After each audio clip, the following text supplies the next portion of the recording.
Drama में हमें 200 साल पहले का सीन दिखाया जाता है, जहाँ एक टेंट जैसे चर्च के अंदर लोग काफ़ी डरे हुए थे एंड गॉड से प्रे कर रहे थे। वहीं चर्च का फादरी उन्हें डेमॉन्स के बारे में बता रहा था, लेकिन कुछ ही देर में वहाँ काले कपड़ों में गोवन आ जाता है, जिसे देखकर सभी लोग डेमॉन आ गया कहकर वहाँ से भागने लगते हैं। गोवन पेस्टल के ऊपर चढ़कर अपना फेस रिवील करता है और हमें पता चलता है कि वो एक डेमॉन है। वो यहाँ से जाने ही लगा था, उस पर एक छोटी बच्ची गोवन के ऊपर एक क्रॉस फेंक कर मारती है, जिससे उसके फेस पर कट लग जाता है। तभी चर्च के फादर बच्ची को वहाँ से ले जाने की कोशिश करते हैं, मगर वो नहीं जाती। तो गोवन का क्रॉस उठाकर बच्ची के हाथ में दे देता है। जाते हुए उसके फेस का कट भी खुद ब खुद गायब हो जाता है। चर्च से बाहर निकलकर वो एक चुटकी मारकर अपनी ड्रेस चेंज कर लेता है, वहाँ से जाने लगता है और बताते हैं कि इंसानों के तीन दुश्मन होते हैं। पहला उसकी बॉडी, दूसरा उसकी ज़रूरतें और तीसरा एविल स्पिरिट। थोड़ी देर में वो समंदर के पास पहुंच जाता है, जहां एक आदमी मछलियां पकड़ने की कोशिश कर रहा था। गोवन उसके पास आकर कहता है, मुझे लगता है कि तुम काफ़ी टाइम से भूखे हो।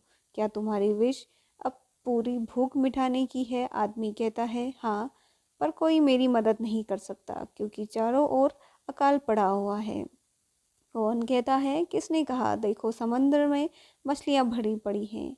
ये कहकर वो चुटकी मारता है तो समंदर में बहुत सारी मछलियाँ उछलने लग जाती हैं, जो देखकर आदमी हैरान हो जाता है और गोवन से कहता है कि मुझे समझ नहीं आ रहा है, तुम गोविन हो क्या? जिसे सुनकर गोवन डांटते हुए कहता है कि तुम्हारी हिम्मत कैसे हुई मुझे उस गोब्लिन जैसा बोलने की। तो फिर आदमी कहता है कि क्या तुम कोई ड्रैगन किंग हो? तो गोवन कहता है कि मैं उसके जैसा बुढ़ा नहीं हूँ। तो आदमी कहता है, तुम ज़रूर नॉवल फॉक्स होंगे। गोवन कहता है, वो कुत्ते के जैसे बदबू मारते हैं। तो आदमी पूछता है कि तुम हो कौन? गोवन कहता है, मैं अंडरवर्ल्ड का डॉन हूँ, जिसे तुम इंसान एवल स्पिरिट बुलाते हो। मैं एक डीमॉन हूँ। और आदमी को इस पर बिलीव नहीं होता। जैसे वह आदमी कहता है कि मुझे इतनी भूख लग रही है कि मैं कुछ भी इमेजिन नहीं कर पा रहा हूँ। तभी एक मछली उछलते हुए इसको ओर आती है, जो आकर उसके ऊपर गिर जाती है, जिससे गोवन की बात पर उसको बिलीव होता है और कहता है कि तुम सच में मेरी विश पूरी कर सकते हो। तभी गोवन एक कॉन्ट्रैक्ट दिखाता है और कहता है कि तुम्हारी ये विश फ्री में पूरी नहीं होगी, इसके बदले तुम्हें मेरे साथ एक डील करनी होगी। आदमी पूछता है कि यह डील कैसी है? तो डील के लिए गोवन कहता है कि यह डील 10 साल का होगा, जब तक तुम बिल्कुल भी भूखे नहीं रहोगे।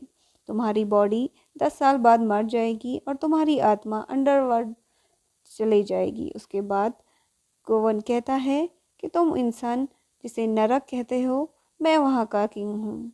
इतने में भूखा आदमी कुछ नहीं सोचता और अपनी ज़िंदगी भूख मिटाने के लिए इस कॉन्ट्रैक्ट को साइन कर लेता है। गोवन उसकी उंगली में सुई चुबाकर खून से ही उसके साइन करवा लेता है। और हमें वॉइस ओवर में बताया जाता है कि डेमोन इसी तरह इंसान की मजबूरियों का फ़ायदा उठाकर उन्हें लालच देकर अपने जाल में फंसा लेते हैं। इसके बाद ही वो आदमी बहुत सारी मछलियाँ पकड़ लेता है और गॉड का शुक्रिया करता है।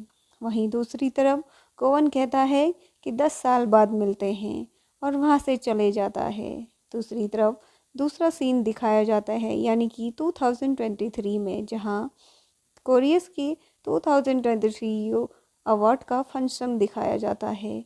वहीं हमारी फीमेल लीड दोही को दिखाते हैं, जिसे एक बंदा फ्लर्ट कर रहा होता है और यहाँ की वेट्रेस समझकर उसे चर्च करने लगता है। तब अनाउंस होता है कि 2023 कोरिया सीओ का अवार्ड मेयर ग्रुप की सीओ मिस दोही को जाता है। और तब उस बंदे का मुंह खुला का खुला रह जाता है। दोही अपना अवार्ड लेने के लिए स्टेज पर जाती है, जहां हमें पता चलता है कि वो मेयर ग्रुप की one of the leading most ambitious और ब्यूटीफुल सीईओ है। सीन कट होता है। अगले दिन हमें दोही को दिखाया जाता है, जो न्यूज़ में उसके कंपनी का हाल ही में रिलीज किया हुआ चिलिंग जूस का आर्टिकल पढ़ती है, जिसमें जानबूझकर किसी ने उस प्रोडक्ट के बारे में गलत इन्फॉर्मेशन दे दिया था, जिसके बारे में वो अपनी सिक्योरिटी मिस लिन से कहती है कि वह पता करें कि अचानक यह सब अपने किसने किया है। वह अपने दूसरे ऑफिस जाने की बात करती है, जिसमें मिस लिन कहती है कि आप इस तरीके से मेरी बात को अवॉइड नहीं कर सकते, आपको एक ब्लाइंड डेट पर जाना है।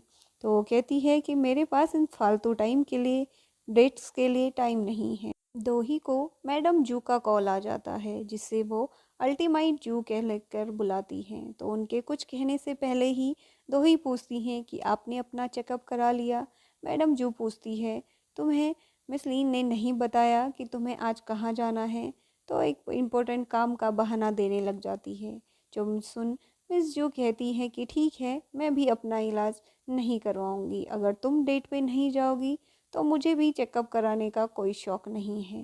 जो सुन दो ही मान जाती है, ठीक है, मैं डेट पर चली जाऊंगी, आप भी अपना चेकअप करा लेना। जो सुनकर मैडम जू कॉल कट कर देती है और उधर दूसरी तरफ मिसलीन से दो ही पूछती है कि आखिर मुझे कितनी देर तक उस डेट वाले बंदे को झेलना पड़ेगा। मिसलीन बताती है बस आधे घंटे तक। दो ही चले जाती है उस ब्लाइंड डेट से मिलने के लिए।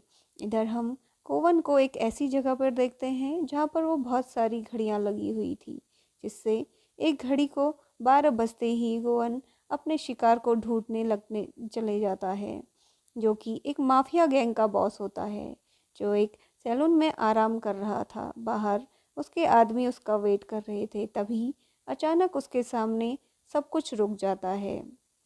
सामने से अपने गोवन की एंट्री होती है। उसका साइन किया हुआ कॉन्ट्रैक्ट दिखाकर गोवन बताता है कि तुम्हारा टाइम अब ख़त्म हो चुका है। वो माफिया बॉस गोवन को एक चीज़ से फेंक कर मार कर भगाने लगता है, लेकिन उसका कोई फ़ायदा नहीं होता। गोवन उसके साथ वो बोलने लगता है और रिक्वेस्ट करता है कि कॉन्ट्रैक्ट के लिए तुम्हें जो भी चाहिए तुम ले लो, मैं तुम्हें सब कुछ देने को तैयार हूँ, पर मुझे बख्श दो। पर गोवन कहता है कि तुम्हारा टाइम ख़त्म हो चुका है, इसलिए तुम्हारी इस दुनिया से जाने का टाइम आ चुका है। हमें पता चलता है कि इस आदमी ने भी बेशुमार पैसों के लालच में गोवन का कॉन्ट्रैक्ट साइन किया था।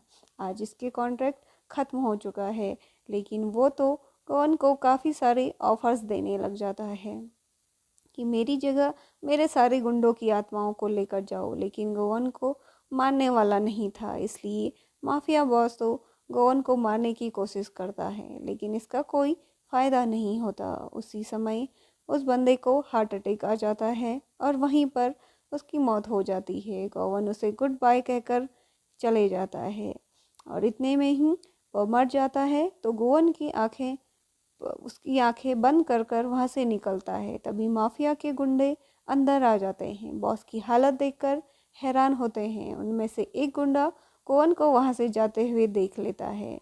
सीन कट होता है।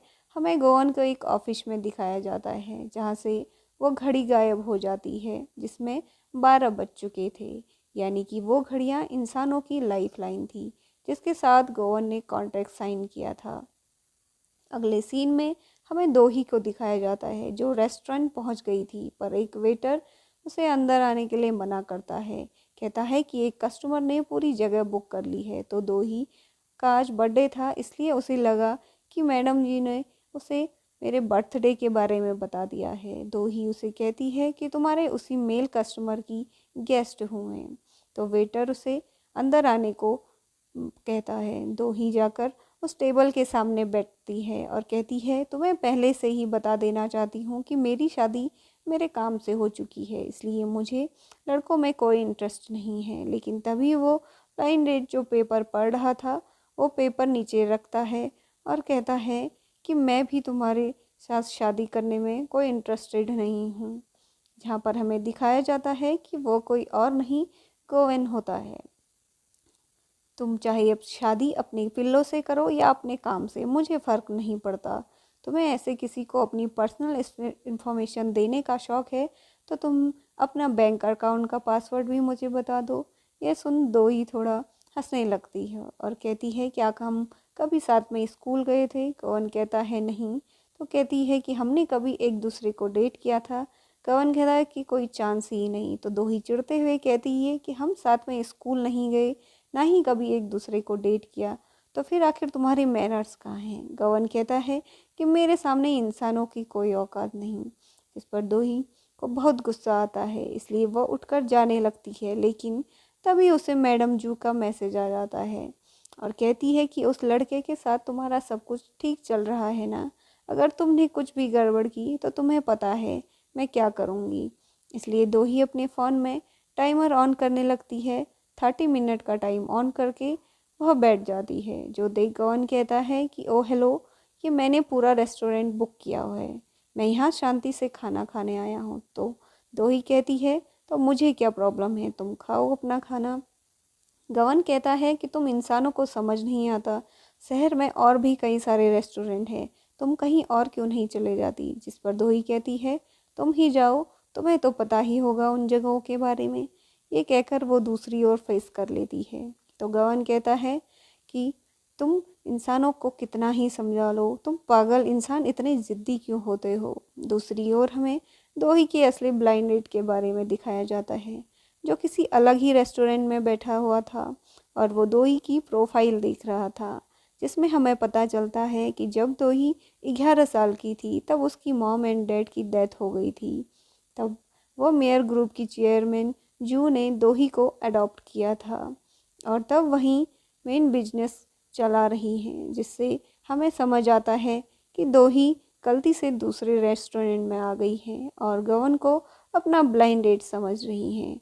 दोनों शांति से खाना खा रहे थे, लेकिन उसे दोही को सवाल करने लग जाती है, जिससे गवन का दिमाग खराब हो रहा था। तो वो कहता है कि शांति से नहीं बैठ सकती, तुम यहाँ आकर मुझे बहुत ही डिस्टर्ब कर रही हो। जो सुन दोही कहती है मुझे यहाँ आने का बिल्कुल शौक नहीं था, बस मैं कुछ मिनट के लिए यहाँ पर हूँ और तुम अपना बिहेवियर ठीक कर लो, तुम मुझसे रूडली बात कर रहे हो। जिस पर गवन कहता है तुम्हें यहाँ आकर सबसे बड़ी रूड हरकत की है। दोही कहती है पहले मुझे तुमसे रूडली बर्ताव नहीं करना था, इसलिए मैं तुमसे बस सच का आईना दिखा रही हूँ। दोही कहती है हमें कुछ बहानों के बारे में सोच लेना चाहिए, जिससे हमारी फैमिलीज हमें एक दूसरे को फोर्सफुली शादी करने को मजबूर ना करें। वहीं दूसरी तरफ कवन तो बिल्कुल सोच में ही पड़ जाता है कि भाई ये आखिर कह क्या रही है। वहीं वह दोही से कहता है कि आखिर तुम करने क्या आई हो यहाँ और मेरे साथ ऐसा क्यों कर रही हो। तो दोही कहती है मुझे कोई शौक नहीं है ये सब करने का, मैं बस ऊपर वाले का ऑर्डर फॉलो कर रही हूँ। कौन शॉकिंगली कहता है कि ऊपर वाले का। दोही कहती है कि मैं अल्टीमाइटी के ऑर्डर्स को फॉलो कर रही हूँ। कौन सोचता है कि अल्टीमाइटी गॉड है, क्योंकि वो ऊपर वाले का ऑर्डर और अल्टीमाइटी से गॉड को समझ लेता है, जिससे वो थोड़ी देर नर्वस होकर पूछता है कि आखिर तुम हो कौन, तुम्हें किसने भेजा है। तो दोही कहती है मैं अपना बिजनेस कार्ड निकाल कर तुम्हें देती हूँ। तो गवन से भी उसका बिजनेस कार्ड मांग लेने देने को कहती है। गवन कहते हैं मैं अपना पर्सनल इंफॉर्मेशन किसी स्ट्रेंजर को नहीं देता। पर दोही कहती है मुझे पता है कि तुम भी यहाँ फोर्सफुली आए हो, मेरी तरफ से हमें एक दूसरे के साथ मिलकर काम करना चाहिए ताकि हम इस सिचुएशन से बाहर निकल सके। गवन ने अपना बिजनेस कार्ड देता है। इसमें हमें पता चलता है कि वो सोल फाउंडेशन का ओनर है, लेकिन दोही को इसके बारे में कुछ नहीं पता था। इस पर गोवन उसे अपने फाउंडेशन के बारे में लेक्चर देने लग जाता है कि क्या तुम्हें मेरे लीजेंड फाउंडेशन के बारे में नहीं पता। वो न्यूज़पेपर में उसका पोस्टर भी दिखाता है और उसे बताता है मेरा फाउंडेशनल ट्रेडिशनल आर्टिस्ट जैसे कि singer, dancer, actress, traditional painters, इन सभी को सपोर्ट करता है, जिससे हमारा कल्चर इम्पैक्ट बढ़ता है और आने वाले फ्यूचर के जनरेशन को भी हमारे कल्चर के बारे में पता चलता है। तो तुम मेरे इस इंस्टीट्यूशन के बारे में कैसे नहीं जानती कि तुम्हें अपने कल्चर और ट्रेडिशन के बारे में जानना अच्छा नहीं लगता।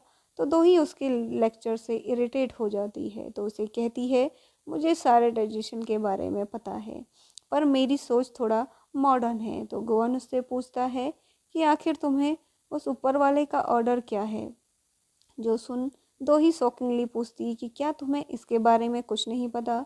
गोवन पूछता है कि आखिर यहाँ चल क्या रहा है। दोही कहती है, चलो अब तुमने पूछ ही लिया है तो इस ब्लाइंड डेट के बारे में बात कर लेते हैं। गोवन शॉकिंगली पूछता है कि ब्लाइंड डेट? दोही कहती है, हाँ, हम दोनों की सेटिंग कराने के लिए यहाँ पर भेजा गया है। जो सुन गोवन शॉकिंगली कहता है कि क्या गॉड हमें सेट करना चाहते हैं? दोही इस पर हंसने लगती है और कहती है कि उन्हें गॉड बुलाने की ज़रूरत नहीं है, मैंने तो उनका नाम बस अल्टीमाइटी जू करके सेव किया हुआ है, तुमने उसे भगवान ही बना दिया। तब गोवन पूछ समझ आता है कि अल्टीमाइटी जो है वो एक इंसान है। वो सुन वह भी हंसने लगता है और कहता है कि तुम पहले इंसान हो जिसने मुझे नर्वस फील कराया है। और वहीं हम दूसरी तरफ माफिया बॉस के गुंडे को देखते हैं जो रेस्टोरेंट में पहुंच जाते हैं। दोही का सेट किया हुआ 30 मिनट का टाइम भी पूरा हो जाता है, इसलिए वो गोवन को गुड बाय कहकर वहाँ से जाने लगती है।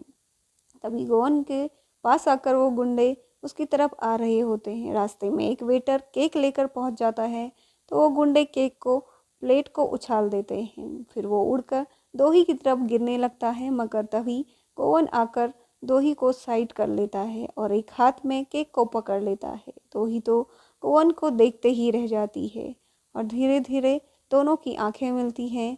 दोही तो ब्लश करने लग जाती है और वो वॉशरूम का बहाना देकर वहाँ से चली जाती है। जिससे जाने के बाद गोवन को केक को बड़े प्यार से देखता है और कहता है कि इसकी वजह से आज मेरा केक खराब हो जाता। केक को खाने के लिए वो वहाँ पर बैठता है। दूसरी तरफ दोही समझ बैठती है कि उसने मेरे बर्थडे के लिए केक मंगाया है, शायद ये इतना भी बुरा नहीं है, मेरे लिए सरप्राइज का प्लानिंग किया हुआ है। वो काफ़ी सोच रही होती है, गवन की तारीफ करने लग जाती है और ब्लश भी करने लगती है।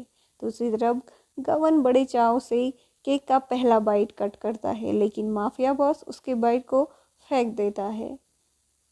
यह देखकर गवन उसे फिर भी इग्नोर कर लेता है और गुंडा उसे धमकाने लग जाता है कि आखिर तुमने हमारे बॉस को क्यों मारा। लेकिन गवन फिर भी उसे इग्नोर करता है वो क्योंकि केक खाने के मूड में होता है और फिर से दूसरी बाइट कट करता है।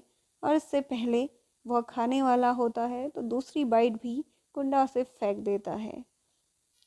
गोवन फिर से केक को कट करता है पर फिर वह गुंडा उसके केक को ख़राब कर देता है और इस पर गोवन को बहुत गुस्सा आता है और वह देखता है कि उसका केक पूरी तरीके से ख़राब हो चुका है।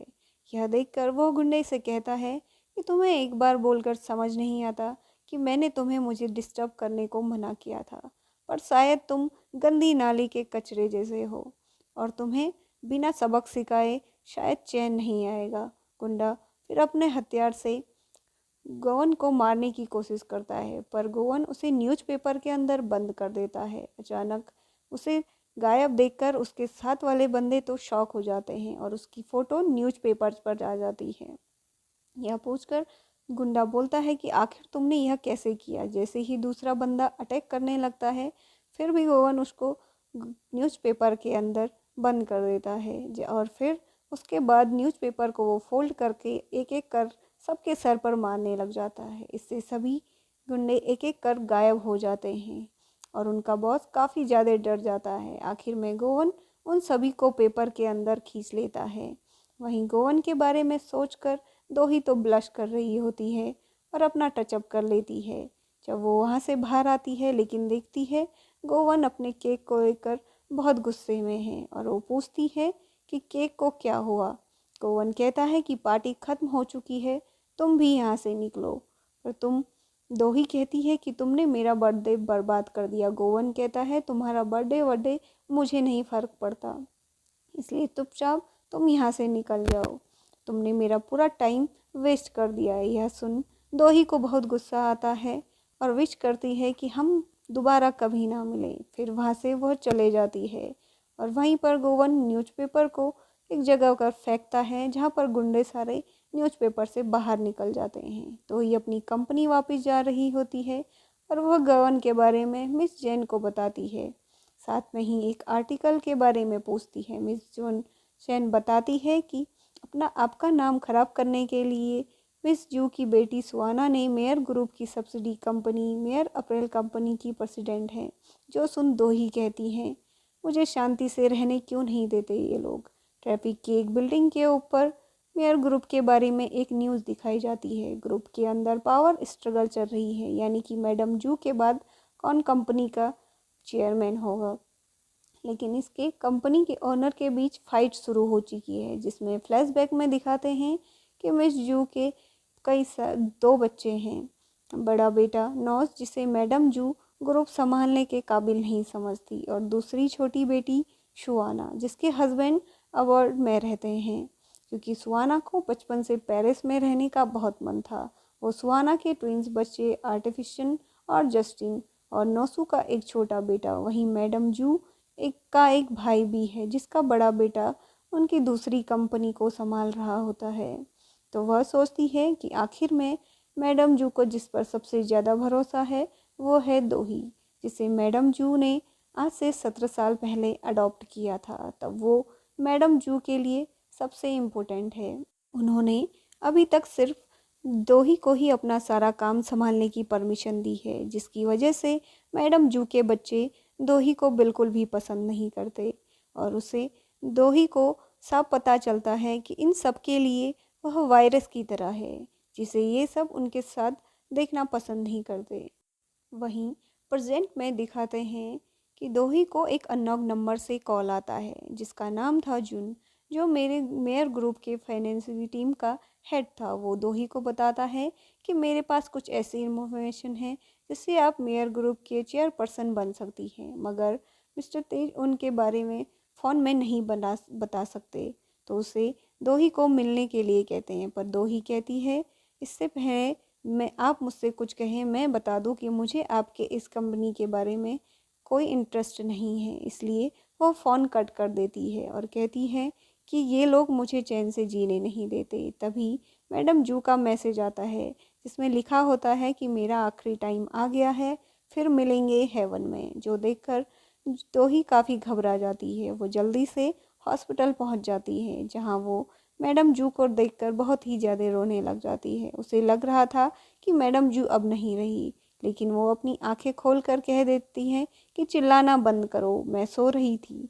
जो सुनकर दोही को चैन पड़ता है, लेकिन वो इस मजाक को गुस्सा होकर जाने लगती हैं। लेकिन जू उसे वापस बुलाकर कहती हैं कि दोही, गुस्सा मत करो, मैं ठीक हूँ। तुम्हें लगता है कि मैं कभी नहीं मरूंगी। इस पर दोही कहती है कि गॉड झूठे लोगों को हेवन में नहीं आने देते। मैडम जू कहती है इसलिए मैं अच्छे काम कर रही हूँ, याद से हर हफ्ते काफ़ी सारे पैसे डोनेट करती हूँ, ज़रूरतमंद लोगों की हेल्प करती हूँ, इसलिए मेरे अच्छे काम देखकर भगवान मुझे एंट्री दे ही देंगे। तो दोही कहती है कि मजाक करना बंद कीजिए। मैडम जू कहती है कि एक सरप्राइज है, आज तुम्हारा बर्थडे है। तो दोही को बर्थडे मनाने को कहती है, इसलिए वह केक भी मंगाई हुई होती है। वह कहती है मेरे जाने के बाद इन अच्छे पलों को याद करना। वह सुनकर कहती है कि मेरे मरने की खबर सुनकर तुम्हें कैसा फील हुआ। वह सारी मेमोरीज को याद किया तो दोही कहती है कि एक हॉरेबल मूवी की तरह। मैडम कहती है इसलिए मेरी बात मानो, आखिर तुम कब तक ऐसे रहोगी, तुम बचपन से ही ऐसी हो। घर से भागकर कॉलेज चली गई। तो दोही कहती है कि आप पहले ही दिन इतनी लंबी कार लेकर मुझे पिक करने पहुंच गई थी। जिस पर वो कहती है क्योंकि मैं नहीं चाहती कि दूसरे बच्चे तुम्हें किसी ऑर्फन चाइल्ड की तरह ट्रीट करें। जिस पर दोही कहती है मेरे कॉलेज के बॉयफ्रेंड को पैसे देकर आपने मेरा ब्रेकअप करवा लिया। क्योंकि मैडम कहती है क्योंकि मुझे उसकी वाइब पसंद नहीं थी, तुम्हारे लिए सूटेबल तो बिल्कुल ही नहीं था। दोही से ब्लाइंड डेट के बारे में पूछती है, जिस पर वो बताती कि बहुत ख़राब गया। मैडम जो कहती है कि लुक पर ध्यान मत दो, लड़का अच्छा है भले ही वो कैसा ही दिखता हो। तो कहती है सिर्फ शक्ल ही तो उसकी अच्छी थी, बाकी वो बहुत बदतमीज और रूड किस्म का लड़का था। मैडम कहती है क्या तुम्हें यह हैंडसम नहीं लगा। उसकी फ़ोटो निकाल कर उससे पूछने की कोशिश करती है। दोही फ़ोटो देखकर पूछती है आखिर ये कौन है, मैं तो गोवन नाम के लड़के से मिली थी, क्या उसका कार्ड दिखाती है। ये लोग मिस शेन से पूछती है। मिस शेन को बुलाते हैं और कहते हैं मिस शेन, यह लड़का कौन था। तो मिस शेन कहती है कि कंपनी वालों से कुछ गड़बड़ हो गई थी। उन्होंने गलती से किसी और रेस्टोरेंट का एड्रेस दे दिया था, जिससे उन्हें रियलाइज़ होता है कि इसलिए वो इतना रूड बिहेव कर रहा था।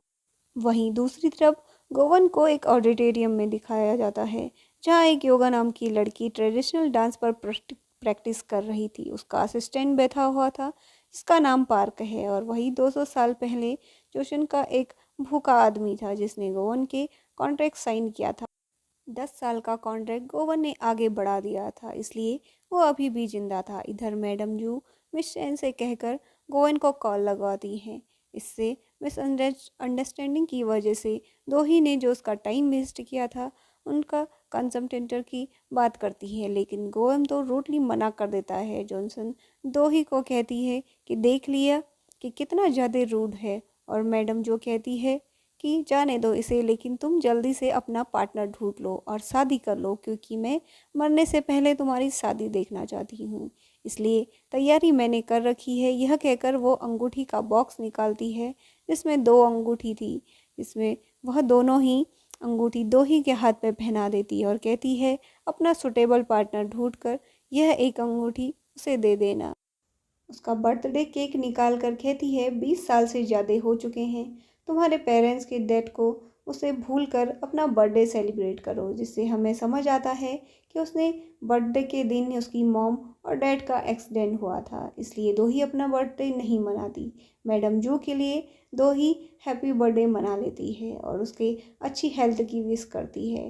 मैडम जू उसके लिए लड़का ढूंढने के लिए कहती है। यह देखकर दोही वहाँ से काम का बहाना बनाकर भाग जाती है। इधर दोही की कॉल आने की वजह से गवन को अपने केक की याद आती है, इसलिए वो चिड़चिड़ा होने लगता है। तभी पार्क से आकर पूछने लग जाता है कि इतने चिड़े हुए क्यों हो। गवन कहता है कि मुझे अपना फेवरेट केक खाने को नहीं मिला, इसलिए पार्क पूछता है कि फिर अपने टाइम कहाँ बिजी थे। गवन कहता है कि एक ब्लाइंड डेट उसके लिए यह कहना ही था कि स्टेज पर डांसर चिल्लाने लग जाती है कि तुम डेट पर गए थे, क्या वो लड़की मुझसे ज़्यादा खूबसूरत थी, तुमने उसके साथ नाइट स्पेंड तो नहीं की। कौन को उसकी बातें सुनकर शौक रह जाता है, कहता है कि इतनी दूर से तुमने कैसे सुन लिया। कौन काम का बहाना बनाकर पार्क को लेकर वहाँ से चले जाता है। इधर मिस्टर तेज इन दोनों की इंफॉर्मेशन देने वाला था, उसमें से एक आदमी उसे मार देता है। गोवन अपना काम अपने पावर से कर रहा होता है, तभी वहां पर गायो चिल्लाते हुए पहुंच जाती है। आखिर वो लड़की कौन थी जिसके साथ तुम डेट पर गए थे। पार्क आकर उसे समझाता है कि ऐसी कोई बात नहीं है, बस थोड़ा सा मिसअंडरस्टैंडिंग हो गई थी। हमें पता चलता है कि पार्क और गायो दोनों पिछले जन्म से गवन के साथ हैं, और गायों को गवन पर क्रश भी होता है। गोवन को वो दोनों इसलिए ज़्यादा इरिटेट कर रहे होते हैं, तो वह उन्हें वहाँ से जाने को कहता है और कहता है कि मैंने तुम्हें बेकार ही जिंदा रखा है। पार्क कहता है कि अगर हम ना होते तो आप अकेले ही यहाँ बोर हो जाते। गोवन थोड़ी देर अक्कड़ दिखाते हुए कहता है कि इसे इमोर्टल डेमन हूँ, मैं अकेला रह सकता हूँ और इतने टाइम से अकेला ही रह रहा हूँ। मैं एक इमोर्टल डेमन होने का अलग ही मज़ा है, तुम इंसानों को समझ नहीं आ सकता अगर वो इन्हें काम पर लगाने की कोशिश करता है। दूसरी ओर हम दोही को देखते हैं, जो एक बीच पर आई हुई होती है अपने मॉम एंड डैड के साथ। वह इस बीच पर पहले भी आ चुकी होती है और इस पल को वह याद करते हुए बहुत रो रही होती है। तब रात का सीन दिखाया जाता है, जहाँ पर गोवन एक टावर के ऊपर बैठा हुआ होता है।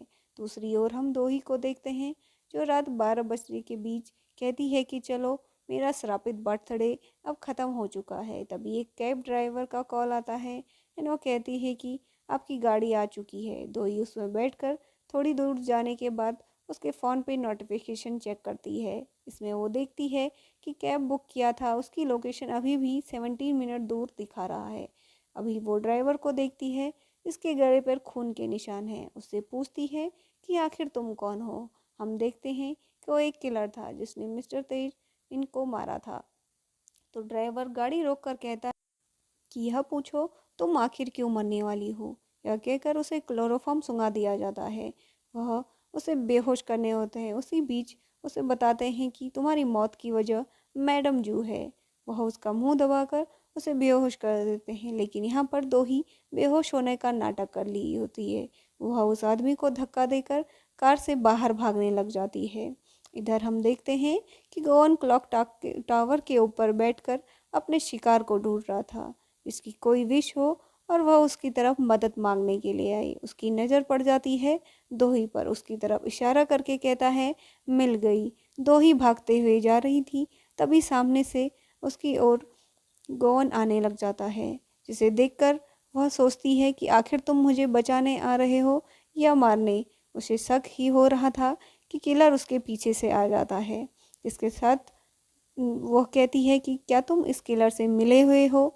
वह भागते हुए फिर भी गोवन पर भरोसा कर कर उसके तरफ दौड़ने लगती है। वह कहती है कि मुझे बचा लो।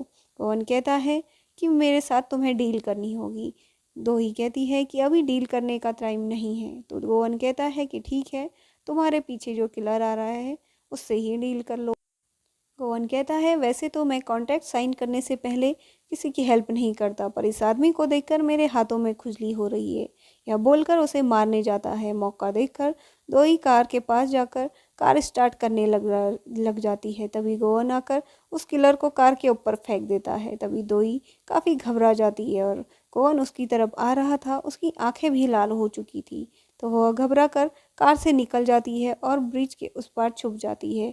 तो गोवन उसके पास आता है और उसकी ओर हाथ बढ़ाकर कहता है कि तुम्हारी हमारी डील तो याद है ना।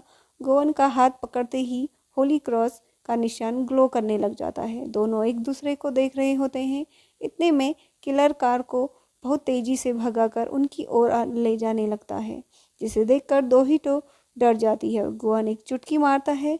यह देखकर उसकी पावर काम ही नहीं कर रही होती। दोही का हाथ तो डर के मारे छूट जाता है और वह नीचे गिरने लग जाती है। तो गोवन उसके साथ भी पानी में कूद जाता है, लेकिन पानी के अंदर गोवन बेहोश हो जाता है। दोही को नीचे डूबते जा रही थी, उसे ऊपर उठाने लगती है, पर गोवन डूबते ही जा रहा था। देखते ही उसे बचाने के लिए दोही भी नीचे आने लगती है, लेकिन जैसे ही वो उसके हाथ होल्ड करती है, उसे ऊपर खींचने की कोशिश करती है, तो गोवन का होली क्रॉस दोही के हाथ में ट्रांसफ़र हो जाता है। इसके बाद वह बेहोश हो जाती है और यहीं पर सीन कट होता है। जैसे कि दोही बेहोश हो गई थी, वह समंदर के किनारे पर आ जाती है। गोवन वहाँ पर खड़ा होकर देख रहा होता है कि उसका होली क्रॉस उसके हाथ पे नहीं है, वह दोही के हाथ में ट्रांसफ़र हो चुका है। यह देखकर वह तो बिल्कुल शॉक हो जाता है। वह शॉकिंगली उसे देखने लग जाता है। तभी पानी का एक वेव पत्थर से आकर टकराती है, जिससे पानी उनके ऊपर से उड़ने लग जाता है। पानी हवा में ही रुक जाता है, जिसे देखकर दोही हैरान हो जाती है।